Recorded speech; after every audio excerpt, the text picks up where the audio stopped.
الحمد لله نحمده ونستعينه ونؤمن به ونتوكل عليه ونعوذ بالله من شرور أنفسنا ومن سيئات أعمالنا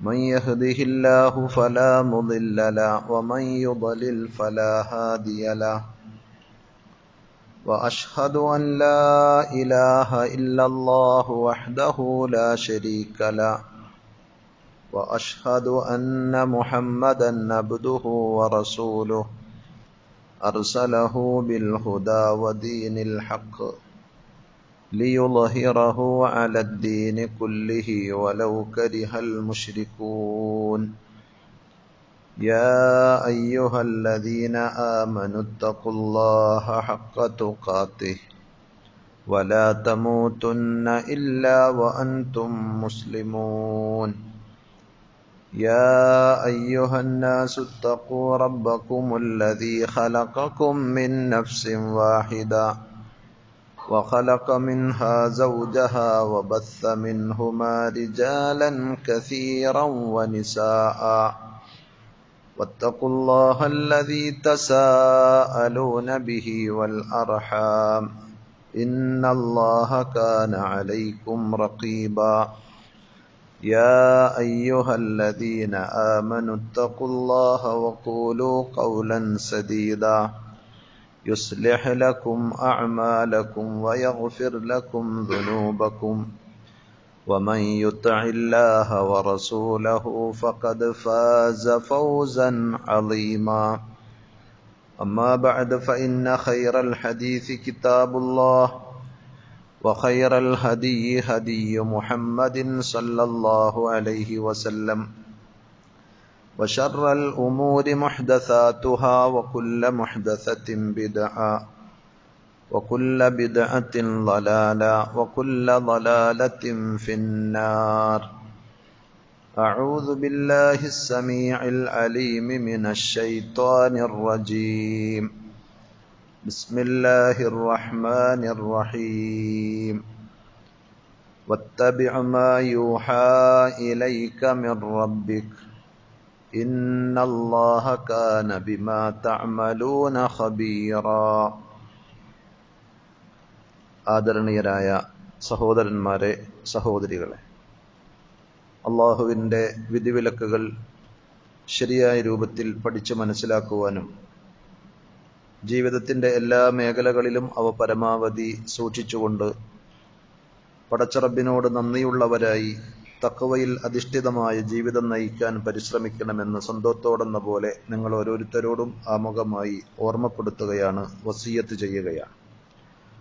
റഹ്മാനായ റബ്ബ് അവന്റെ വിധിവിലക്കുകൾ കണിശമായി പാലിക്കുന്ന യഥാർത്ഥ മുത്തഖീങ്ങളിൽ പറയുന്ന എന്നെയും കേൾക്കുന്ന നിങ്ങൾ ഓരോരുത്തരെയും അള്ളാഹു ഉൾപ്പെടുത്തി അനുഗ്രഹിക്കുമാറാകട്ടെ. സഹോദരങ്ങളെ, മനുഷ്യന്റെ ആജന്മ ശത്രുവാണ് പിശാച്. നമ്മെ വഴിതെറ്റിക്കുവാൻ വേണ്ടി പല പല വഴികളും പലതരം കുതന്ത്രങ്ങളും പിശാച് പ്രയോഗിക്കും. വിശുദ്ധ ഖുർആനും നബി സല്ലല്ലാഹു അലൈഹി വസല്ലമയുടെ ഹദീസുകളും അടിക്കടി ഉപദേശിച്ചിട്ടുള്ളതും ഉണർത്തിയിട്ടുള്ളതുമാണ് ഈ കാര്യം. പരിശുദ്ധ ഖുർആനിലെ 35-ാം അധ്യായം സൂറത്ത് ഫാത്തിറിലെ 6-ാമത്തെ ആയത്തിലൂടെ അള്ളാഹു നമ്മളോട് പറഞ്ഞു, ഇന്നശ്ശൈത്വാന ലക്കും അദുവ്വുൻ, തീർച്ചയായും പിശാച് നിങ്ങളുടെ ശത്രുവാണ്. ഫത്തഖിദൂഹു അദുവ്വ, അതിനാൽ ആ പിശാചിനെ നിങ്ങൾ ശത്രുവായി തന്നെ കാണേണ്ടതുണ്ട്. ഇന്നമാ യദ്ഉ ഹിസ്ബഹു ലിയകൂനു മിൻ അസ്ഹാബിസ് സഈർ, ആ പിശാച് അവന്റെ കക്ഷികളെ ക്ഷണിച്ചുകൊണ്ടിരിക്കുന്നത് കത്തിയാളുന്ന നരകത്തിന്റെ വക്താക്കളാകാൻ, ഇന്ധനമായി തീരാൻ വേണ്ടിയാണ്. അതുകൊണ്ട് മോഹന വാഗ്ദാനങ്ങളും പലതും ഭംഗിയാക്കി തോന്നിപ്പിച്ചുമൊക്കെ പിശാച് നമ്മെ കൂട്ടിക്കൊണ്ടുപോകുമ്പോൾ ഒരിക്കലും അത് നല്ലതിനല്ല എന്ന് തിരിച്ചറിഞ്ഞ് നമ്മുടെ ശത്രുവാണ് എന്നുള്ള കാര്യം മനസ്സിലാക്കണം എന്ന് ഖുർആൻ പറഞ്ഞതുപോലെ നബി സല്ലല്ലാഹു അലൈഹി വസല്ലമയും അനവധി ഉത്ബോധനങ്ങളിലൂടെ നമ്മെ അറിയിച്ചിട്ടുണ്ട്. പിശാചിന്റെ കെണികളെ സംബന്ധിച്ചും അത് മുഖേന പിശാച് പലരെയും പിഴപ്പിച്ചതിനെ സംബന്ധിച്ചും വിശദമായി പ്രതിപാദിക്കുന്ന ഒരു ഗ്രന്ഥമാണ് ഇബ്നുൽ ജൗസി റഹ്മത്തുള്ളാഹി അലൈഹിയുടെ തൽബീസു ഇബ്ലീസ് എന്ന് പറയുന്ന ഗ്രന്ഥം. പിശാച് മനുഷ്യരെ പിടികൂടിയിട്ടുള്ള പല ന്യായങ്ങളും അതേപോലെ അതിലെല്ലാം പെട്ടുപോയ ആളുകൾ എത്തിപ്പെട്ട ഗുരുതരമായ അവസ്ഥയുമൊക്കെ വിശദമായി അദ്ദേഹം അതിൽ വിശദീകരിക്കുന്നുണ്ട്. പൊതുവിൽ പിശാച് മനുഷ്യനെ പിടികൂടുന്ന രണ്ട് കെണികൾ ഏത് വിഷയത്തിലാണെങ്കിലും നമ്മൾ ജാഗ്രത പാലിക്കേണ്ടതായിട്ടുണ്ട്. അതിലൊന്ന് അൽ ഇഫ്റാത്ത് അഥവാ അതിര് കവിച്ചിലാണ്. പ്രമാണങ്ങൾ പഠിപ്പിക്കുന്നിടത്ത് നിൽക്കാതെ അത് പോരാ എന്നുള്ള തോന്നലിൽ നിന്ന് കൂടുതൽ ചെയ്തുകൊണ്ട് മതത്തിലുള്ളത് കൊണ്ട് തൃപ്തി വരാതെ അതിന്റെ എണ്ണവും വലിപ്പവും രൂപവുമൊക്കെ അവരുടേതായ രീതിയിൽ ഒന്ന് മാറ്റം വരുത്തി നബി സല്ലല്ലാഹു അലൈഹി വസല്ലം പഠിപ്പിച്ചതിനപ്പുറത്തേക്ക് ഭക്തിയുടെ പേരിൽ പുണ്യത്തിന്റെ പേരിൽ പിശാച് കൊണ്ടുപോകും. അത് അപകടമാണ്. പ്രത്യക്ഷത്തിൽ നമുക്ക് തോന്നും അത് വലിയ കാര്യമല്ലേ, നബി സല്ലല്ലാഹു അലൈഹി വസല്ലം പറഞ്ഞതിനേക്കാൾ കൂടുതൽ ചെയ്തതുകൊണ്ട് എന്താ തകരാറ് എന്ന് ചിന്തിക്കുന്ന ആളുകളുണ്ട്. വാസ്തവത്തിൽ അത് അപകടമാണ്. നിർത്തിയിടത്ത് നിൽക്കുവാൻ നമുക്ക് സാധിക്കണം. അതാണ് ദീൻ എന്ന് പറഞ്ഞാൽ. അള്ളാഹു പറഞ്ഞതുപോലെ നബി സല്ലല്ലാഹു അലൈഹി വസല്ലം നിർദ്ദേശിച്ചതുപോലെ കൃത്യമായി കണിശമായി നാം ആ രീതി സ്വീകരിക്കുമ്പോഴാണ് ഒരു യഥാർത്ഥ ദീനിന്റെ വക്താവായി നമുക്ക് മാറുവാൻ സാധിക്കുകയുള്ളൂ.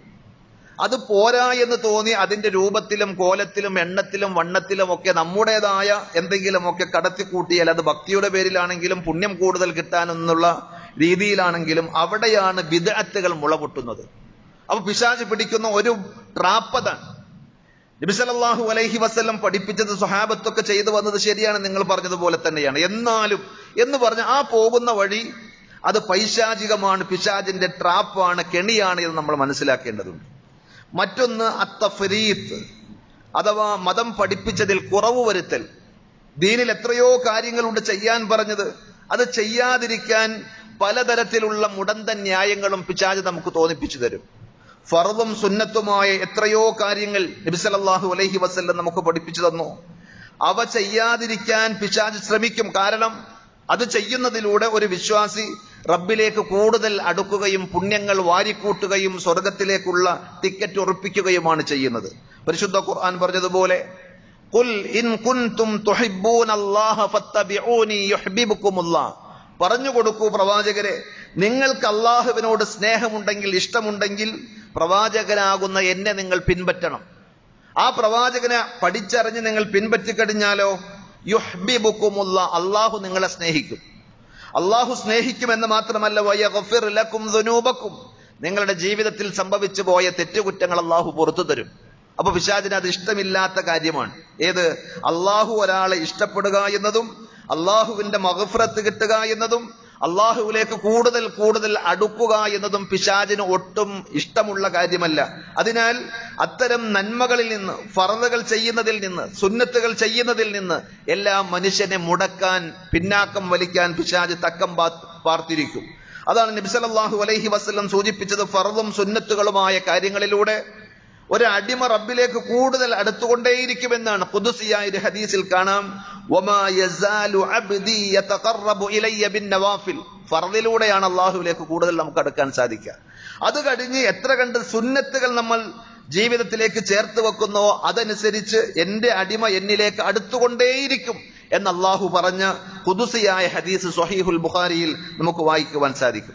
അപ്പൊ ഈ രണ്ട് തരം, അഥവാ ഒരു വശത്ത് ദീനീ കർമ്മങ്ങളോട് വിരക്തിയും അതേപോലെ തന്നെ താല്പര്യമില്ലായ്മയും ഉണ്ടാക്കി അതിനെ ഉപേക്ഷിക്കുവാൻ പ്രേരിപ്പിക്കുമ്പോൾ, മറുവശത്ത് പഠിപ്പിച്ചത് പോരാ എന്ന രീതിയിൽ കൂടുതൽ ഭക്തി എന്ന രീതിയിൽ പലതും ഇല്ലാത്തത് ചെയ്യാൻ അവരെ പ്രേരിപ്പിക്കും. രണ്ടായാലും ചൊവ്വായ പാതയിൽ നിന്ന് ദീനിൽ നിലനിൽക്കാൻ സമ്മതിക്കാതെ വഴിതെറ്റിക്കുന്ന രൂപമാണ് ഇത് നമ്മൾ മനസ്സിലാക്കേണ്ടതുണ്ട്. അത് ഏത് വിഷയം നമ്മൾ പരിശോധിച്ചാലും ഈ രണ്ട് വഴികളിലൂടെ പിശാച് മനുഷ്യരെ തെറ്റിച്ചു കൊണ്ടുപോകുന്നത് കാണുവാൻ സാധിക്കുന്നതാണ്. അതിന്റെ മറ്റൊരു രൂപമാണ് തഖ്ലീദ് അഥവാ അന്ധമായ അനുകരണം. ഒരു തരം ഗുലൂവാണ്, ഇഫ്രാത്താണ് അവിടെയും സംഭവിക്കുന്നത്.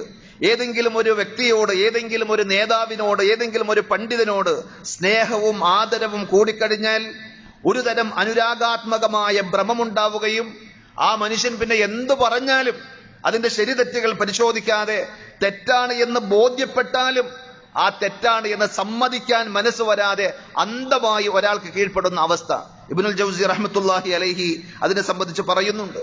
അതേപോലെ തന്നെ കാരണവന്മാരായി ചെയ്തു പോരുന്ന കാര്യങ്ങൾ അതിന്റെ ന്യായങ്ങളും തെളിവുകളും എന്ന് കൊടുത്താലും നമുക്കതിന്റെ ന്യായാന്യായങ്ങളൊന്നും പരിശോധിച്ച് കണ്ടെത്താൻ നമ്മൾ വലിയ പണ്ഡിതന്മാരോ പ്രാപ്തിയുള്ള ആളുകളോ അല്ല. അതുകൊണ്ട് വാപ്പയും ഉപ്പാപ്പയും ഒക്കെ എന്താണ് ചെയ്തു വന്നത് ആ രീതി നമ്മൾ സ്വീകരിക്കാം എന്ന് പറയുന്ന അന്ധമായ അനുകരണത്തിന്റെ തഖ്ലീദിന്റെ രീതി, അതൊരു അർത്ഥത്തിൽ പറഞ്ഞാൽ നേരത്തെ പറഞ്ഞ ഇഫ്രാത്ത്, അതിര് കവിഞ്ഞു പോകുന്ന ഒരു വ്യക്തിയോടുള്ള സ്നേഹത്തിന്റെയും ആദരവിന്റെയും ആ എല്ലാ അതിർവരമ്പുകളും വിട്ടുകൊണ്ടുള്ള അതിര് കവിച്ചലാണ് എന്ന് മനസ്സിലാക്കാൻ സാധിക്കും.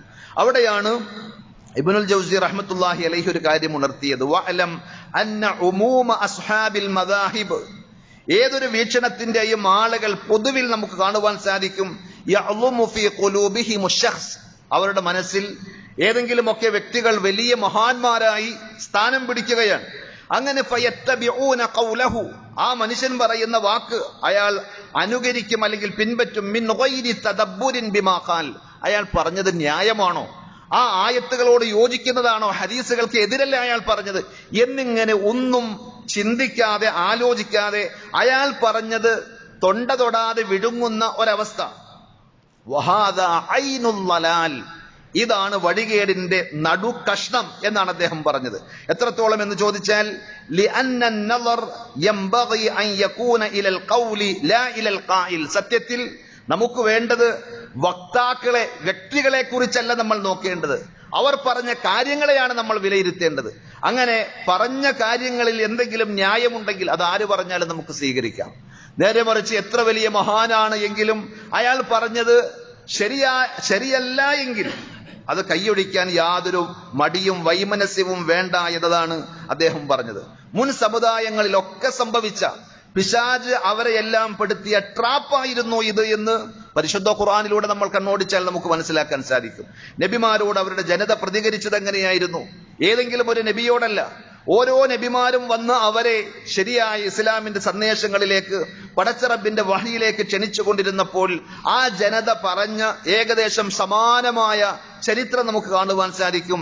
ഇന്നാ വജദ്നാ ആബാഅനാ അലാ ഉമ്മത്തിൻ വ ഇന്നാ അലാ ആഥാരിഹിം മുഹ്തദൂൻ, ഞങ്ങൾ കുറെ നാളുകളായി വാപ്പയുടെയും ഉപ്പാപ്പയുടെയും ഒക്കെ പാരമ്പര്യത്തിലും മാതൃകയിലുമാണ് ഞങ്ങൾ വരുന്നത്. അതുകൊണ്ട് നിങ്ങൾ ഇനിയോ ഒരു പുതിയ ആശയം പഠിപ്പിക്കുവാനും ഒരു മാർഗത്തിലേക്ക് ഞങ്ങളെ വിളിക്കാനും നിൽക്കേണ്ടതില്ല, ഞങ്ങൾ പൂർവികരുടെ ആ പാതയിലൂടെ തന്നെ പോകും എന്ന് ഓരോ പ്രവാചകന്മാരുടെയും കാലഘട്ടങ്ങളിൽ അവർ പറഞ്ഞിരുന്നു എന്നാണ് വിശുദ്ധ ഖുർആനിലെ 43-ാം അധ്യായം സൂറത്തു സുഹ്റുഫ് അതിലെ 22-ാമത്തെ ആയത്തിലും 23-ാമത്തെ ആയത്തിലും കാണാം. 23-ാമത്തെ ആയത്തിൽ പ്രത്യേകിച്ച് അല്ലാഹു പറയുന്നത് അത് ഒരു കോമണായ പ്രതിഭാസമായിരുന്നു എന്നാണ്. വകദാലിക മാ അർസൽനാ മിൻ ഖബ്ലിക് മിൻ ഖർയത്തിൻ മിൻ നദീരിൻ, ഏതൊരു ജനതയിലേക്കും ഏതൊരു നാട്ടിലേക്കും നാം ഉത്ബോധനം നൽകുന്ന ദൂതന്മാരെ പറഞ്ഞയച്ചിട്ടുണ്ടോ? ഇല്ലാ ഖാല മുത്തറഫൂഹ, അവിടെയുള്ള പ്രമാണിമാർ, അവർക്കെതിരിൽ നിന്ന ആളുകളൊക്കെ പറഞ്ഞൊരു വാചകമുണ്ട്, ഇന്നാ വജദ്നാ ആബാഅനാ അലാ ഉമ്മത്തിൻ വ ഇന്നാ അലാ ആഥാരിഹിം മുഖ്തദൂൻ, ഞങ്ങൾ വാപ്പുപ്പാപ്പമാരായി ചെയ്തു വന്ന ആ കാര്യം അത് തന്നെ തുടരാനാണ് ഞങ്ങളുടെ തീരുമാനം എന്ന് പറഞ്ഞു. എത്രത്തോളം എന്ന് ചോദിച്ചാൽ വിഗ്രഹാരാധനക്ക് പോലും മനുഷ്യർ അവരുടെ കൈകൾ കൊണ്ടുണ്ടാക്കിയ വിഗ്രഹങ്ങളെ ഭക്തിയോടുകൂടി കണ്ട് അതിന്റെ മുന്നിൽ സങ്കടങ്ങൾ പറഞ്ഞ് ആരാധിക്കുന്ന ബുദ്ധിശൂന്യവും പ്രമാണ വിരുദ്ധവുമായ ആ കാര്യം ചെയ്യുന്നത് എന്തിനാണ് എന്ന് ചോദിച്ച പ്രവാചകന്മാരോടും അവർ പറഞ്ഞത് ഖാലു വജദ്നാ ആബാഅനാ ലഹാ ആബിദീൻ, ഞങ്ങളുടെ വാപ്പുപ്പാപ്പമാരായി ഇങ്ങനെയാണ് ചെയ്തു വന്നത്, ഞങ്ങൾ അതാണ് കണ്ട് ശീലിച്ചത് എന്ന് പറയുന്നു. അവർക്ക് എത്ര തെളിവ് കാണിച്ചാലും ആ തെളിവിലേക്ക് ക്ഷണിച്ചാലും അവർ പറയുന്ന രീതിയും ഖുർആൻ പറഞ്ഞിട്ടുണ്ട്. വഇദാ ഖീല ലഹും മുത്തബിഊ മാ അൻസലല്ലാഹ്, അല്ലാഹ് ഇറക്കിയത് ഇന്നതല്ലേ, ഖുർആനിൽ ഇന്നതാണല്ലോ, ഹദീസിൽ ഇന്നതാണല്ലോ പഠിപ്പിച്ചത്, അതിലേക്ക് നിങ്ങൾ വരൂ, അത് നിങ്ങൾ പിൻപറ്റൂ എന്ന് പറഞ്ഞാൽ ഖാലു ബൽ നത്തബിഉ മാ അൽഫൈനാ അലൈഹി ആബാഅനാ, ഞങ്ങൾക്കതൊന്നും കേൾക്കേണ്ടതില്ല, കാരണവന്മാരായി വാപ്പുപ്പാപ്പമാരായി ചെയ്തു വരുന്ന കാര്യങ്ങൾ ഞങ്ങൾ അത് പിൻപറ്റും. എന്നിട്ട് ഖുർആൻ ചോദിക്കുകയാണ്, അവലൗ കാന ആബാഉഹും ലാ യഅഖിലൂന ശൈഅൻ വലാ യഹ്തദൂൻ, ഇവര് പറയുന്ന ഇവരുടെ വാപ്പമാർ, ഇവരുടെ പൂർവികർ കാര്യങ്ങൾ തിരിയാത്തവരും ചിന്തിക്കാത്തവരും വഴി തെറ്റിയ ആളുകളുമാണെങ്കിലോ, എന്നാലും ആ വഴികേടിലൂടെ തന്നെ ഇവരും പോകുമെന്നാണോ ഇവർ പറയുന്നത്? ഇത്തരം അന്ധമായ അനുകരണത്തിന്റെ ഏറ്റവും വലിയ അപകടം എവിടെയാണ് എന്ന് ചോദിച്ചാൽ പടച്ച റബ്ബ് മനുഷ്യരായ നമുക്കൊക്കെ നൽകിയ വലിയൊരു അനുഗ്രഹമാണ് ബുദ്ധിയും ചിന്തയും. അത് ഉപയോഗപ്പെടുത്താത്ത ആളുകളാണ് എന്നാണ് ഇബ്നുൽ ജൗസി റഹ്മത്തുള്ളാഹി അലൈഹി ഇത് പ്രത്യേകം പറയുന്നു. വഫിത് തഖ്ലീദ് ഇബ്താലു മൻഫഅത്തിൽ അഖ്ൽ. അള്ളാഹു മനുഷ്യന്മാർക്ക് ചിന്തിക്കുവാനും കാര്യങ്ങൾ മനസ്സിലാക്കുവാനും ഒക്കെ പര്യാപ്തമാകുന്ന ഒരു ശേഷി, ഒരു കഴിവ് നൽകിയിട്ടുണ്ട് ബുദ്ധിയിലൂടെ, ചിന്തയിലൂടെ. ലിഅന്നഹു ഖുലിക ലിത്തഅമ്മുലി വത്തദബ്ബുർ. അതെന്തിനാ നൽകിയത്? ബുദ്ധി എന്തിനാ അള്ളാഹു മനുഷ്യന്മാരായ നമുക്ക് നൽകിയത്? ചിന്തിക്കാനും ആലോചിക്കുവാനും വേണ്ടിയാണ്. എന്നാൽ ഇവരാകട്ടെ ആ മൻഫഅത്തിനെ, പടച്ചറബ് നൽകിയ ആ അനുഗ്രഹത്തെ കൈയൊടിച്ച ആളുകളാണ്, അതിനെ വേസ്റ്റ് ആക്കി ഉപയോഗിക്കാതെ വെച്ച ആളുകളാണ്. അവരെ കുറിച്ച് അദ്ദേഹം പറഞ്ഞൊരു ഉപമ എന്താണ് എന്ന് ചോദിച്ചാൽ, മൻ ഉഅതിയ ശംഅത്തുൻ യസ്തളീഉ ബിഹാ. വെളിച്ചം കാണാൻ, കൂരാക്കുരുത്തിൽ വെളിച്ചം കാണാൻ വേണ്ടി ഒരു മെഴുകുതിരി കത്തിച്ചു കൊടുത്ത ആളെ പോലെയാണ്. പക്ഷെ അയാൾ എന്ത് ചെയ്തു? ആ മെഴുകുതിരി ഊതിക്കെടുത്തിയിട്ട് അത് ത്വക്കിൽ വെച്ച് ഇരുട്ടിലൂടെ തപ്പിത്തടഞ്ഞു പോവുകയാണ്. ഇതുപോലെയാണ് അള്ളാഹു നൽകിയ ബുദ്ധിയും പ്രമാണവും ഒരു ഭാഗത്തിരിക്കെ അതിലേക്കൊന്നും നോക്കാതെ അന്ധമായ അനുകരണത്തിന്റെ പിന്നാലെ പോകുന്നത്. അത് പിശാച് മനുഷ്യനെ പിഴപ്പിച്ച ഏറ്റവും വലിയ അപകടമാണ് എന്നാണ്. എത്രയോ ആളുകൾ ഏറ്റവും ബുദ്ധിശൂന്യമായ, ഏറ്റവും പ്രമാണ വിരുദ്ധമായ അബദ്ധങ്ങൾ ചെയ്തു നടക്കുന്ന ആളുകൾ, എന്തെല്ലാം വിദ്യാഭ്യാസവും അറിവും യോഗ്യതയുമുള്ള ആളുകളാണ് ഇങ്ങനെയൊക്കെ ചെയ്യുന്നത് എന്ന് നമ്മൾ നോക്കിക്കഴിഞ്ഞാൽ, ഏത് ജനവിഭാഗങ്ങളിലും നമ്മൾ നോക്കിയാൽ വിഗ്രഹാരാധനയെ പോലെ, അതല്ലെങ്കിൽ തന്നേക്കാൾ ദുർബലമായ സൃഷ്ടികളുടെ മുമ്പിൽ എല്ലാ സങ്കടങ്ങളും പറഞ്ഞ് രാവിലെ തന്നെ എഴുന്നേറ്റ് നിന്ന് അവയോട് ഭക്തിയോടെ പ്രാർത്ഥിക്കുന്ന, ആരാധിക്കുന്ന ആളുകൾ ബുദ്ധിശൂന്യമായ ഈ പ്രവൃത്തി ചെയ്യാൻ ഇവർക്ക് എങ്ങനെ സാധിച്ചു എന്ന അത്ഭുതത്തോടു കൂടി നമ്മൾ ചിന്തിക്കുമ്പോൾ അതിനുള്ള മറുപടിയാണ്, അതിന്റെ ഉത്തരമാണ് നമുക്കിവിടെ കാണുന്നത്. പിശാച് അവരെ ആ ട്രാപ്പിൽപ്പെടുത്തി അത് ഭംഗിയാക്കി തോന്നിപ്പിക്കുകയാണ്. അവരവരുടെ ബുദ്ധിയോ ചിന്തയോ അത് അന്വേഷിക്കുവാനുള്ള തെളിവോ ന്യായമോ ഒന്നും പരിശോധിക്കാതെ അന്ധമായി അതിനെ സ്വീകരിക്കുന്നു. എന്നാൽ അതിന്റെ മറ്റൊരു വശമുണ്ട്, അഥവാ തഫ്രീത്ത്. പ്രമാണങ്ങളിൽ ഉള്ളതിനെ തന്നെ തന്റെ ബുദ്ധിയുടെയും യുക്തിയുടെയും പേരിൽ ചോദ്യം ചെയ്യുകയും നിഷേധിക്കുകയും ചെയ്യുന്ന ആളുകൾ. وَمِنْ هَؤُلَاءِ مَنْ حَسَّنَ لَهُ أَنْ لَا يَعْتَقِدَ إِلَّا مَا أَدْرَكَتْهُ حَوَاسُهُ. പിശാച് അവരെ സംബന്ധിച്ചിടത്തോളം പെടുത്തിയത് എങ്ങനെയാണ്? പിശാചിന്റെ കെണിയിൽ അവർ പെട്ടത്. അവർക്ക് തോന്നിപ്പിക്കുകയാണ് നമ്മുടെ ബുദ്ധി, നമ്മുടെ ചിന്ത, നമ്മുടെ യുക്തി അതാണ് ഏറ്റവും വലുത്. അതുകൊണ്ട് തന്നെ ബുദ്ധിപരമായി അവർക്ക് നല്ലതായി തോന്നാത്ത ഒരു കാര്യവും അവർ സ്വീകരിക്കുവാനോ ഉൾക്കൊള്ളുവാനോ ഒന്നും ഒരുക്കമല്ല. അവരുടെ അനുഭവങ്ങളിലൂടെ, അവരുടെ ചിന്തയിലൂടെ, പഠനങ്ങളിലൂടെ അവർക്ക് ശരിയായി മനസ്സിലാക്കാൻ സാധിച്ചതിനപ്പുറത്തേക്ക് ഖുർആൻ പറഞ്ഞാലും ഹദീസ് പറഞ്ഞാലും അത് അവർ സ്വീകരിക്കാത്ത, നിഷേധിക്കുന്ന അവസ്ഥയായിരിക്കും അവർക്കുണ്ടാവുക. ആ വഴിയിലൂടെയാണ് ഇൽമുൽ കലാമിന്റെയും ഫൽസഫയുടെയും ആളുകളെ പിശാച് വഴിതെറ്റിച്ചത്. ഇൽമുൽ കലാം എന്ന് പറഞ്ഞാൽ വചനശാസ്ത്രം എന്ന് മലയാളത്തിൽ പറയും.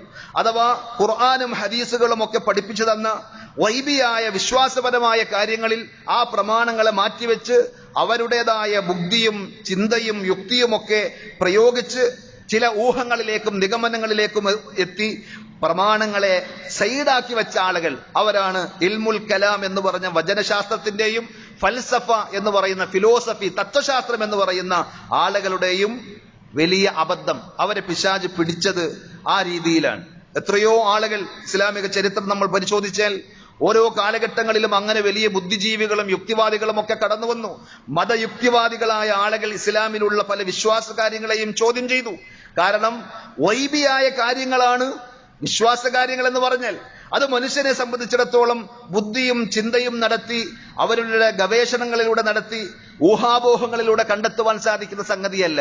വിശ്വാസികളുടെ ഒന്നാമത്തെ ക്വാളിറ്റിയായി പരിശുദ്ധ ഖുർആൻ അത് പ്രത്യേകം എടുത്തു പറഞ്ഞിട്ടുണ്ട്. സൂറത്തുൽ ബഖറയിൽ ആദ്യം നമ്മൾ വായിക്കും, അലിഫ് ലാം മീം ദാലിക്കൽ കിതാബ് ലാ റൈബ ഫീഹി ഹുദൻ ലിൽ മുത്തഖീൻ. ഇതാണ് വേദഗ്രന്ഥം. ഇതിലൂടെ ഹിദായത്ത് കിട്ടും. ആർക്ക്? മുത്തഖീങ്ങൾക്ക് ഹിദായത്ത് കിട്ടും. പരിശുദ്ധ ഖുർആനിന്റെ വെളിച്ചവും അതിന്റെ സന്മാർഗവും ആർക്കാണ് ഉപകരിക്കുക? മുത്തഖീങ്ങളായ ആളുകൾക്ക്. അവരുടെ ഫസ്റ്റ് ക്വാളിറ്റിയായി അള്ളാഹു പറഞ്ഞത് അല്ലദീന യുഅ്മിനൂന ബിൽ ഗൈബ്. അവരുടെ ഇന്ദ്രിയങ്ങളിലൂടെ കണ്ടെത്തുവാൻ സാധിക്കാത്തതിൽ, ഇന്ദ്രിയാതീതമായ കാര്യങ്ങളിൽ അവർ വിശ്വസിക്കുന്ന ആളുകളാണ്, ഗൈബിയായ കാര്യങ്ങൾ. എന്നാൽ ഇൽമുൽ കലാമിന്റെയും ഫൽസഫയുടെയും ആളുകൾക്കത് പഥ്യമല്ല, അവർക്കത് അംഗീകരിക്കാൻ സാധിക്കുകയില്ല. ഇങ്ങനെ പരിശുദ്ധ ഖുർആനിന്റെയും തിരുസുന്നത്തിന്റെയും അധ്യാപനങ്ങളെ നബി സല്ലല്ലാഹു അലൈഹി വസല്ലമയുടെ സ്വഹാബത്തും അതേപോലെ സച്ചരിതരായ മുൻഗാമികളും ഒക്കെ എങ്ങനെ മനസ്സിലാക്കി എന്നൊന്നും പരിശോധിക്കാതെ അവരുടേതായ നിഗമനങ്ങളും ഊഹാപോഹങ്ങളിലുമൊക്കെ ഏർപ്പെട്ട് വിശ്വാസകാര്യങ്ങൾക്ക് ശരിതെറ്റുകൾ കൽപ്പിച്ച ആളുകളാണ് പിൽക്കാലത്ത് നമ്മൾ കാണുന്ന ജഹ്മിയാക്കളും മുഅ്തസിലിയാക്കളും ഒക്കെ. അവർക്കൊക്കെ പറ്റിയത് അള്ളാഹുവിന് ഇന്ന വിശേഷണങ്ങളൊന്നും ഉണ്ടാകാൻ പാടില്ല എന്ന് ഇവർ അങ്ങോട്ട് പഠിപ്പിക്കാൻ. അള്ളാഹു കേൾക്കും, അള്ളാഹു കഴിവുള്ളവനാണ്, അള്ളാഹു സംസാരിക്കുന്നവനാണ് എന്നൊക്കെ പറഞ്ഞാൽ അതൊന്നും ശരിയല്ല എന്ന് പറഞ്ഞ് ജഹ്മിയത്തിന്റെ ആളുകൾ, ജഹ്മ ബിൻ സഫ്വാൻ എന്ന് പറയുന്ന ആ ബിദ്അത്തിന്റെ കക്ഷിയുടെ വക്താക്കൾ അള്ളാഹുവിന് യാതൊരു ക്വാളിറ്റിയുമില്ല, സിഫത്തുകളുമില്ല എന്ന് നിഷേധിച്ചു. ഖുർആനിൽ എത്രയോ സിഫത്തുകളുണ്ട്. നബി സല്ലല്ലാഹു അലൈഹി വസല്ലം എത്രയോ അഫ്ആലുകളിലൂടെ, സിഫാത്തുകളിലൂടെ പടച്ചറബിന് ഉണ്ട് എന്ന് പറഞ്ഞ് അള്ളാഹുവിനെ നമുക്ക് പരിചയപ്പെടുത്തി തന്നു. ഇതൊന്നുമില്ല എന്ന് പറഞ്ഞ് നിഷേധിച്ചതിലൂടെ, അവരുടെ യുക്തിയെയും ബുദ്ധിയെയും മറയായി സ്വീകരിച്ച് നിഷേധിക്കുന്നതിലൂടെ പടച്ചവനെ തന്നെ നിഷേധിക്കുന്ന അവസ്ഥയിലേക്ക് അവരെത്തി. അതുകൊണ്ടാണ് ഇമാമിങ്ങൾ രൂക്ഷമായി ഇവരെ സംബന്ധിച്ച് എതിർക്കുകയും സംസാരിക്കുകയും ചെയ്തത്. ഇമാം ഷാഫി റഹ്മത്തുള്ളാഹി അലൈഹി പറഞ്ഞു, ഇബ്നുൽ ജൗസി റഹ്മത്തുള്ളാഹി അലൈഹി ആ വിഷയം ചർച്ച ചെയ്യുമ്പോൾ ഇമാം ഷാഫി റഹ്മത്തുള്ളാഹി അലൈഹിയുടെ ഈ ഖൗല് കോട്ട് ചെയ്യുന്നുണ്ട്. ലഅൻ യുബ്തലൽ അബ്ദു, ഒരു മനുഷ്യൻ പരീക്ഷിക്കപ്പെടുക എന്നതാണ് ബികുല്ലി മാ നഹല്ലാഹു അൻഹു മാ അദ ശിർക്ക്, ശിർക്ക് ഒഴികെ, ബഹുദൈവത്വം ഒഴികെ വേറെ എന്തെല്ലാം തിന്മകൾ, പടച്ചറബ് വിലക്കിയ തിന്മകളുണ്ടോ അതെല്ലാം കൊണ്ടൊരു മനുഷ്യൻ പരീക്ഷിക്കപ്പെടുന്നതാണ് ഖൈറുൻ ലഹു മിൻ അൻ യൻദുറ ഫിൽ കലാം. ഈ പറഞ്ഞ പിഴച്ച വചനശാസ്ത്രത്തിന്റെ വഴിയിലേക്ക് പ്രവേശിക്കുന്നതിനേക്കാൾ അയാൾക്ക് ഖൈറായിട്ടുള്ളത്, അഥവാ അത്രമാത്രം ഗൗരവപ്പെട്ട അബദ്ധമാണ്, തിന്മയാണ്, പാപമാണ് ഇവരിലൂടെ വന്നു ഭവിക്കുന്നത് എന്നർത്ഥം. അതുകൊണ്ട് അവർക്ക് ഇമാം ഷാഫി റഹ്മത്തുള്ളാഹി അലൈഹി തന്നെ പറയാൻ, ഞാൻ അവർക്കൊരു ശിക്ഷ വിധിക്കുമെങ്കിൽ എനിക്ക് പറയാനുള്ളത് അവരെ എന്ത് ചെയ്യണം? ഈത്തപ്പന മട്ടല് കൊണ്ട് അടിക്കണം. എന്നിട്ട് നാട് നീളെ അവരെ ചുറ്റി സഞ്ചരിപ്പിച്ചിട്ട് ഉറക്കെ വിളിച്ചു പറയണം ആളുകളോട്, ഖുർആനും സുന്നത്തും കൈയൊഴിച്ച് സ്വന്തം യുക്തിയും ബുദ്ധിയും ഒക്കെ പ്രമാണമായി സ്വീകരിച്ചവർക്കുള്ള ശിക്ഷയാണ് ഇത് എന്ന് ആളുകളെ പഠിപ്പിക്കണം എന്ന് പറഞ്ഞ് പിശാചിന്റെ ഈ കെണികളിൽ നിന്ന് സമൂഹത്തെ ഉണർത്തിയ ആളുകളെ നമുക്ക് കാണുവാൻ സാധിക്കും. അപ്പോ രണ്ട് രീതിയിൽ നമ്മൾ ജാഗ്രത പാലിച്ചില്ലെങ്കിൽ പിശാച് നമ്മെ വഴിതെറ്റിച്ചു കൊണ്ടുപോകുമെന്നർത്ഥം. അള്ളാഹു എവിടെ നിർത്തിയോ അവിടെ നിൽക്കുവാൻ നമുക്ക് സാധിക്കണം. നബി സല്ലല്ലാഹു അലൈഹി വസല്ലം ഏത് രൂപത്തിലാണോ മതത്തിന്റെ എണ്ണവും വണ്ണവും രൂപവും കോലവും നിർണയിച്ച് നമുക്ക് തന്നത് ആ രീതിയിൽ നമുക്ക് സ്വീകരിക്കാൻ സാധിക്കണം. ഫർദ് നിസ്കാരങ്ങൾക്ക് ശേഷം നമ്മൾ ദിക്ർ ചൊല്ലാറുണ്ട്. സുബ്ഹാനല്ലാഹ് 33 പ്രാവശ്യം ചെല്ലണമെന്ന് പറഞ്ഞാൽ 34 ആകാനും പാടില്ല, 32 ആക്കാനും പാടില്ല. സുബ്ഹാനല്ലാഹ് അല്ലേ, ഒരു 100 ഞാനങ്ങ് ചൊല്ലിയേക്കാം. ആ സന്ദർഭത്തിൽ അവിടെ അതിന്റെ എണ്ണവും രൂപവും കോലവും ഒക്കെ നിർണയിച്ച അതേ രീതിയിലേ ചെയ്യാൻ പാടുള്ളൂ. ഇങ്ങനെ ഒരു കണിശമായ രീതി മതത്തിന്റെ വിഷയത്തിൽ സ്വീകരിക്കാൻ കഴിയാത്ത ആളുകളെ പിശാച് തട്ടിക്കൊണ്ടുപോകും എന്നതിൽ തർക്കമില്ല എന്നതാണ് ഇമാമിയങ്ങൾ ഗൗരവത്തോടുകൂടി നമ്മെ ഉണർത്തിയത്. ഞാൻ തുടക്കത്തിൽ ഓതിവെച്ച ആയത്തിലൂടെ അള്ളാഹു നമ്മെ പഠിപ്പിക്കുന്നതാണ്, വത്തബിഅ മാ യൂഹാ ഇലൈക മിർ റബ്ബിക്, പ്രവാചകരെ അള്ളാഹുവിന്റെ പക്കൽ നിന്ന് താങ്കൾക്ക് വഹിയായി നൽകപ്പെട്ടതെന്തോ അത് താങ്കൾ ഫോളോ ചെയ്യുക, പിൻപറ്റുക. ഇന്നല്ലാഹ കാന ബിമാ തഅമലൂന ഖബീറ, തീർച്ചയായും നിങ്ങൾ പ്രവർത്തിക്കുന്നതിനെ സംബന്ധിച്ചെല്ലാം സൂക്ഷ്മമായി അറിയുന്നവനാണ് അല്ലാഹ്. അതുകൊണ്ട് പടച്ചറബിന്റെ നിരീക്ഷണത്തെ സംബന്ധിച്ച് ജാഗ്രതയോടെ ബോധത്തോടുകൂടി ദീനിലുള്ളത് എന്താണ് എന്ന് പഠിക്കുവാനും അന്വേഷിക്കുവാനും നമ്മൾ തയ്യാറാവുക. അത് നമ്മുടെ ജീവിതത്തിൽ കണിശമായി പാലിക്കുവാനും നമ്മൾ തയ്യാറായി കഴിഞ്ഞാൽ ദുനിയാവിലും നമുക്ക് രക്ഷപ്പെടാൻ സാധിക്കും, പരലോകത്തും വിജയം നേടുവാൻ സാധിക്കും. അള്ളാഹു അത്തരം വിജയികളുടെ കൂട്ടത്തിൽ, യഥാർത്ഥ വിശ്വാസികളുടെ കൂട്ടത്തിൽ നാം ഓരോരുത്തരെയും ഉൾപ്പെടുത്തി അനുഗ്രഹിക്കുമാറാകട്ടെ.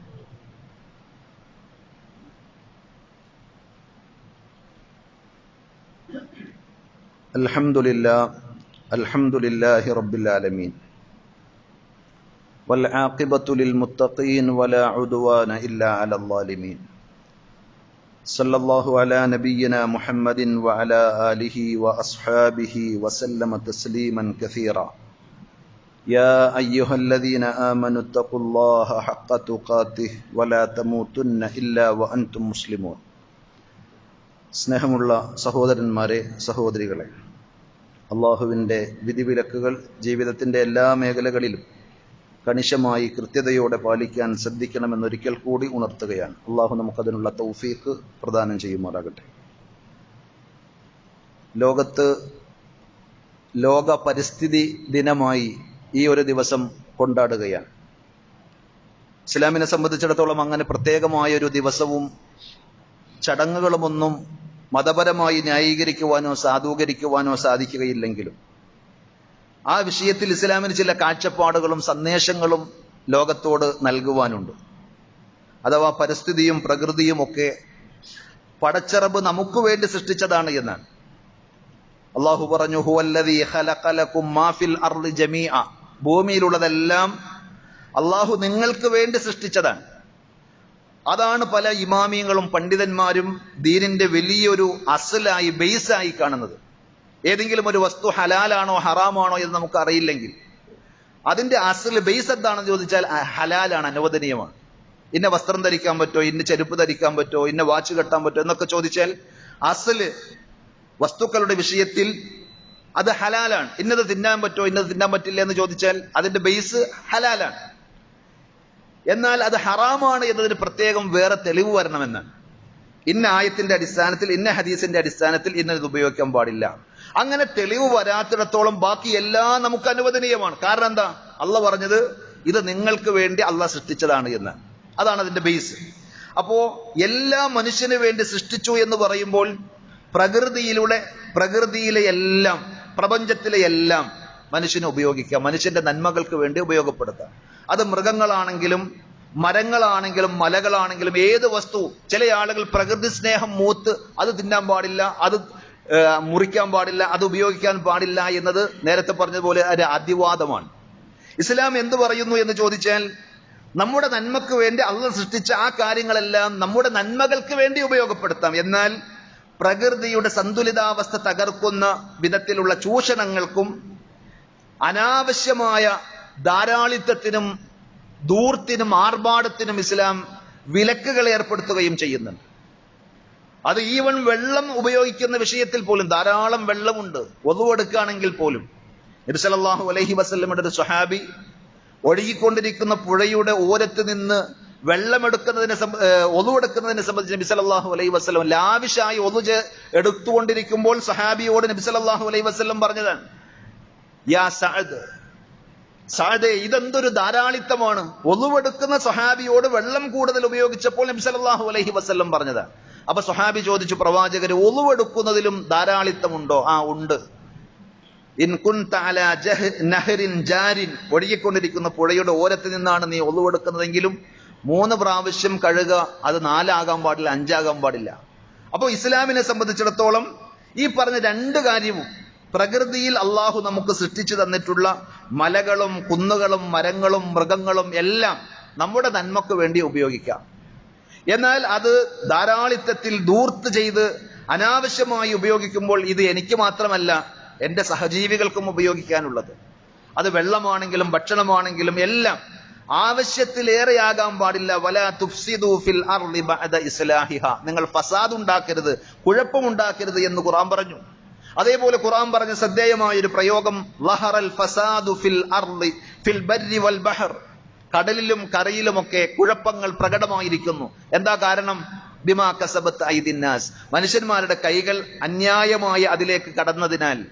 അപ്പോ മതപരമായി നോക്കിയാൽ നമുക്ക് പറയാനുള്ളത്, അള്ളാഹു നൽകിയ ഈ സൗകര്യങ്ങളെല്ലാം നമ്മൾ ഉപയോഗിക്കുമ്പോൾ പടച്ചറബിന്റെ അനുഗ്രഹമാണ്, അതൊരു പരീക്ഷണമാണ് എന്നുകൂടി തിരിച്ചറിഞ്ഞ് നന്മകൾക്ക് വേണ്ടി ഉപയോഗിക്കുകയും ഇല്ലാത്തവർക്ക് പങ്കുവെക്കുകയും അത് നൽകിയ റബ്ബിനോട് നന്ദി പ്രകടിപ്പിക്കുകയും ചെയ്യുമ്പോൾ ഒരു വിശ്വാസിയായി മാന്യമായി പ്രകൃതിയോടും അതേപോലെ തന്നെ പ്രപഞ്ചത്തോടുമൊക്കെ സന്തുലിതമായി നീതിയോടുകൂടി വർത്തിച്ചുകൊണ്ട് മുന്നേറുവാൻ സാധിക്കും. ചൂഷണവും അതേപോലെ തന്നെ മറ്റുള്ളവരുടെ അവകാശങ്ങൾ ഹനിക്കുകയും ചെയ്യാതെ പ്രകൃതിയെ നശിപ്പിക്കാതെ ഉപയോഗപ്പെടുത്തുവാൻ നമുക്ക് സാധിക്കും. അങ്ങനെ ഇസ്ലാമികമായ ആ ശരിയായ കാഴ്ചപ്പാടിലൂടെ മുന്നേറുവാൻ നാം ശ്രദ്ധിക്കുക. അള്ളാഹു നമുക്ക് തൗഫീഖ് നൽകി അനുഗ്രഹിക്കുമാറാകട്ടെ. നമ്മുടെ ജീവിതത്തിൽ വന്നുപോയിട്ടുള്ള എല്ലാ അബദ്ധങ്ങളും തെറ്റുകുറ്റങ്ങളും റഹ്മാനായ റബ്ബ് നമുക്ക് വിട്ടുപുറത്ത് മാപ്പാക്കി തരുമാറാകട്ടെ. നമ്മുടെ കൂട്ടത്തിൽ രോഗങ്ങൾ കൊണ്ട് പ്രയാസപ്പെടുന്ന ആളുകളുണ്ട്. സാമ്പത്തികവും അതേപോലെ മാനസികവുമായ പ്രയാസങ്ങളും ബുദ്ധിമുട്ടുകളും കൊണ്ട് വിഷമിക്കുന്ന നിരവധി ആളുകളുണ്ട്. അവരുടെ എല്ലാവരുടെയും എല്ലാ പ്രയാസങ്ങളും അർഹമുർ റഹീമീനായ റബ്ബ് സുബ്ഹാനഹു വ തആല നീക്കി കൊടുക്കുമാറാകട്ടെ. നമ്മളിൽ നിന്ന് മരണപ്പെട്ടു പോയ നമ്മുടെ മാതാപിതാക്കൾ, ബന്ധുമിത്രാദികൾ, സഹോദരങ്ങൾ, സുഹൃത്തുക്കൾ, സർവ്വ വിശ്വാസികളും അവർക്ക് അള്ളാഹു മഗ്ഫിറത്തും മർഹമത്തും നൽകി പടച്ചറബിന്റെ വിശാലമായ ജന്നാത്തുൽ ഫിർദൗസിൽ അവരെയും നമ്മെയും അല്ലാഹു ഒരുമിച്ച് കൂട്ടുമാറാകട്ടെ. അല്ലാഹുമ്മ ഗ്ഫിർ ലിൽ മുഅ്മിനീന വൽ മുഅ്മിനാത്ത് വൽ മുസ്ലിമീന വൽ മുസ്ലിമാത്ത് അൽ അഹ്യാഇ മിൻഹും വൽ അംവാത്ത് ഇന്നക മുജീബുദ് ദഅവാതി യാ ഖാദിയൽ ഹാജാത്ത്. اللهم أعز الإسلام والمسلمين وأذل الشرك والمشركين.